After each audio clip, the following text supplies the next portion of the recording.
अस्सलाम वालेकुम नाजरीन, जिसका यकीन था वो घड़ी आ चुकी है। फाइनली कोविड-19 की वैक्सीन को इस्तेमाल की मंजूरी दे दी गई है और ये वैक्सीन अब दुनिया भर में आम होने जा रही है। फाइज़र एक मशहूर फार्मास्यूटिकल कंपनी है जिसने जर्मन की कंपनी बायोनटेक के साथ मिलके इस वैक्सीन को ईजाद किया है। इनके मुताबिक ये वैक्सीन कोविड-19 के ख़िलाफ़ 90 to 95% मौसर है, जो कि एक हैरान कुन रिज़ल्ट है, वो भी इतने कम वक्फे में।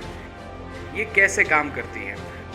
नाजरीन, ये वैक्सीन तमाम पिछली वैक्सीन से मुख्तलिफ है जो हम इस्तेमाल करते आए हैं। ये एक नई टेक्नोलॉजी पे बेस्ड है जिसे mRNA कहा जाता है, यानी मैसेंजर राइबोन्यूक्लिक एसिड। इसमें किसी डेड या वीक वायरस को इस्तेमाल करने के बजाय उस वायरस के जेनेटिक कोड का सिर्फ एक टुकड़ा या एक हिस्सा इस्तेमाल किया जाता है। ये वैक्सीन कोविड-19 वायरस के राइबोन्यूक्लिक एसिड का कुछ हिस्सा आपके जिस्म तक पहुंचाता है, जो कि साइंटिस्ट के मुताबिक काफ़ी सेफ़ है। इस वैक्सीन के अंदर जाते ही बॉडी का इम्यून सिस्टम एक्टिव हो जाता है और वो उसको एक ख़तरे के तौर पे लेता है और नतीजतन हमारी बॉडी में एंटीबॉडीज़ और टी सेल्स का बनना शुरू हो जाता है, जो कोविड वायरस से लड़ने में काफ़ी कारआमद साबित होता है। इस वैक्सीन के ज़रिए मरीज़ जल्द रिकवरी कर जाता है। नाजरीन, इस वैक्सीन के मुतालिक दो ख़ास बातें हैं। नंबर 1, ये पहली वाहिद mRNA वैक्सीन है जिसे इंसानों पे इस्तेमाल करने की मंजूरी दी गई। दूसरा, ये तारीख की पहली वैक्सीन है जिसे इतने कम अरसे में तैयार करके इस्तेमाल करने की इजाज़त भी दे दी गई है। यूजुअली एक वैक्सीन को तैयार करने में और उसके बार बार रिजल्ट्स और साइड इफ़ेक्ट्स को चेक और रीचेक करने में तकरीबन 1/2 यानी 10 साल तक का अरसा दरकार है, पर ये तारीख की पहली वैक्सीन है जिसे साल के अंदर अंदर बना के मार्केट में लॉन्च भी कर दिया गया। इस वैक्सीन को कैसे फैलाया जाएगा? वर्ल्ड हेल्थ ऑर्गेनाइजेशन के मुताबिक इस वैक्सीन को सबसे पहले उन लोगों को दिया जाएगा जो इसकी जद में हैं, यानी हेल्थ केयर और सोशल वर्कर्स। वो लोग जो 80 से तजावुज़ कर गए हैं या कमज़ोरी के सबब हॉस्पिटलों के चक्कर लगाते रहते हैं, उनको ये दवाई सबसे पहले मुहैया की जाएगी। फिर अगले चंद हफ्तों में ही ये वैक्सीन 80 से लेके 50 साल तक की उम्र के लोगों को दी जाएगी। वर्ल्ड हेल्थ ऑर्गेनाइजेशन के मुताबिक इस वैक्सीन के ज़रिए फ़ेज़ 1 में ही तकरीबन 90% लोगों को इस बीमारी से बचाया जा सकता है।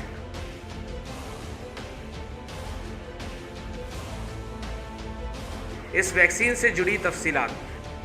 हमारे पास इस वैक्सीन की कंप्लीट जानकारी नहीं है और शायद क्लिनिकल ट्रायल्स भी अभी तक बाकी हैं, लिहाजा बहुत सी बातें हैं जिनकी हमें कुछ खबर नहीं। हमें नहीं पता कि इस दवाई के असर का उम्र से क्या ताल्लुक़ है, ना ही हमें मालूम है कि इस वैक्सीन का इफ़ेक्ट कितने अरसे में जाके ख़त्म होगा, और ना ही इसके साइड इफ़ेक्ट्स के बारे में हमें कुछ जानकारी है। पर हंगामी हालात में इस वैक्सीन को इस्तेमाल की इजाज़त दे दी गई है। हमें ये तो बताया जा रहा है कि ये वैक्सीन इस बीमारी को ख़त्म करती है, पर क्या इस वैक्सीन के ज़रिए इस वायरस के ट्रांसमिशन रेट में फ़र्क पड़ सकता है? फ़िलहाल इसके बारे में हमें कोई जानकारी नहीं। मज़ीद ये कि इस वैक्सीन का एक बड़ा ड्रॉबैक है, वो ये कि इसे एक अल्ट्रा कोल्ड टेम्परेचर की ज़रूरत है, यानी कि इसे ऐसे फ्रीज़र्स में स्टोर करना पड़ेगा जिसका टेम्परेचर -70 या -90 डिग्री सेंटीग्रेड के करीब हो। इस टेम्परेचर स्टैंडर्ड को मेंटेन रखना एशिया में मौजूद गर्म और गरीब ममालिक के लिए एक बहुत बड़ा चैलेंज है।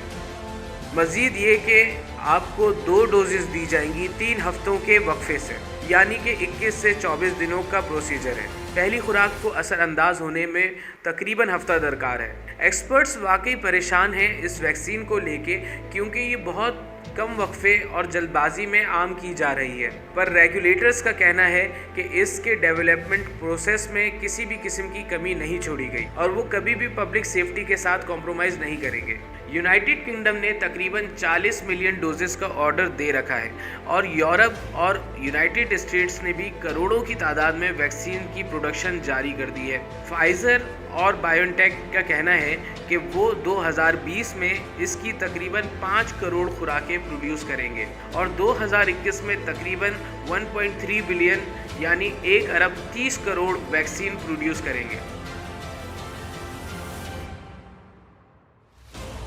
लेकिन ये फिर भी इस प्लैनेट के 7.8 बिलियन पॉपुलेशन के लिए कम है।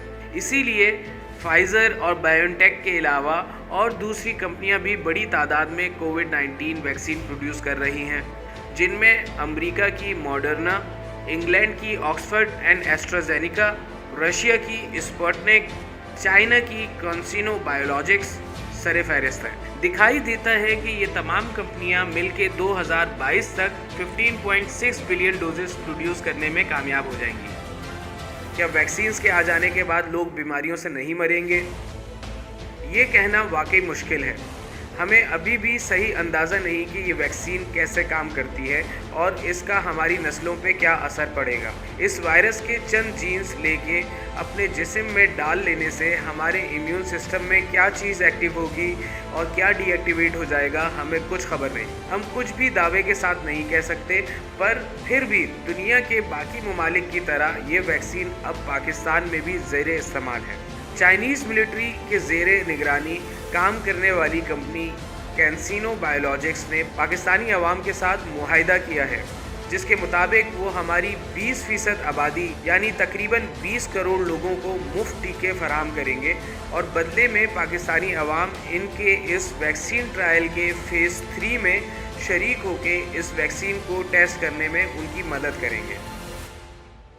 कैंसिनो बायोलॉजिक्स और इनकी local pharmaceutical partner company AJM के ज़ेरे एहतमाम वैक्सीनेशन ट्रायल्स का सिलसिला मुल्क भर में जारी है। कौमी इदारा सेहत नेशनल इंस्टीट्यूट ऑफ हेल्थ भी इस कोशिश की हिमायत कर रहा है। मुल्क के जाने माने हॉस्पिटल जैसे कि Shifa international hospital, the university of health science और Shaukat Khanum memorial cancer hospital and research centre और आगा खान हॉस्पिटल और इंडस हॉस्पिटल कराची में भी ये वैक्सीनेशन ट्रायल्स जारी है।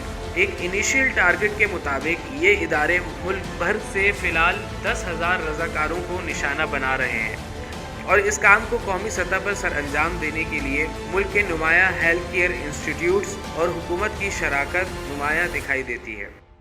एक आम इंसान का सवाल, कोविड-19 तारीख का कोई पहला वायरस या वाहिद वबा नहीं। ये वायरस और बैक्टीरिया इंसानों की मौजूदगी से पहले से इस दुनिया में अपनी नस्लों को परवान चढ़ाते आ रहे हैं और गुजरते वक्त के साथ साथ ये अपना जेनेटिक कोड चेंज या म्यूटेट करके अलग अलग नस्लें या स्पीशीज़ में कन्वर्ट होते आ रहे हैं। लेकिन तारीख में पहले कभी भी ये वैक्सीन या ये लेबॉरेटरीज से तैयार शुदा एंटीबायोटिक्स का यूं आम इस्तेमाल नहीं किया गया।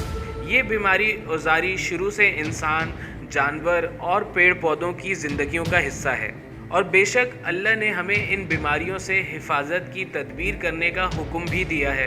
यकीनन हमें दुआ के साथ साथ दवा की भी तलकीन की गई है, लेकिन हम जितना इन बीमारियों से बचने के टोटके या तोड़ तलाश करते जा रहे हैं या जितना इन वैक्सीन्स और एंटीबायोटिक्स में शिफा तलाश कर रहे हैं, उतना ही बीमारियां आम होती दिखाई दे रही हैं।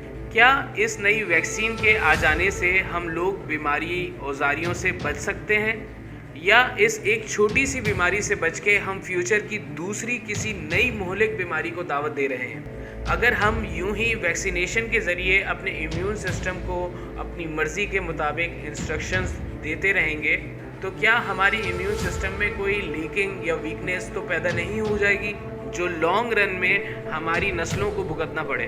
कहीं हम महदूद इल्म की रोशनी में या अनजाने में अपनी आने वाली नस्लों को इन वैक्सीन्स का मोहताज तो नहीं कर रहे? और क्या ख़बर कि ये वाकई किसी ऑर्गेनाइज साजिश के ज़रिए दुनिया भर की आवाम को आहिस्ता आहिस्ता डीपॉपुलेशन की जानिब ले जाने का इरादा हो? बेशक बीमारी औजारी अल्लाह की तरफ से है और शिफा भी उसी के हाथ में है, पर क्या आज मेडिकल साइंस और टेक्नोलॉजी के दौर में हम मौत या बीमारी औजारी को टाल सकते हैं? क्या ये हमारी समझदारी है या बेवकूफ़ी? क्या ख़बर हम ग्लोबल वार्मिंग की तरह अपने लिए किसी नए वबाल को दावत दे रहे हों? अपनी राय का इज़हार कमेंट के ज़रिए ज़रूर कीजिएगा। इसी के साथ इजाज़त दीजिए। देखते रहिए सीना सिपर।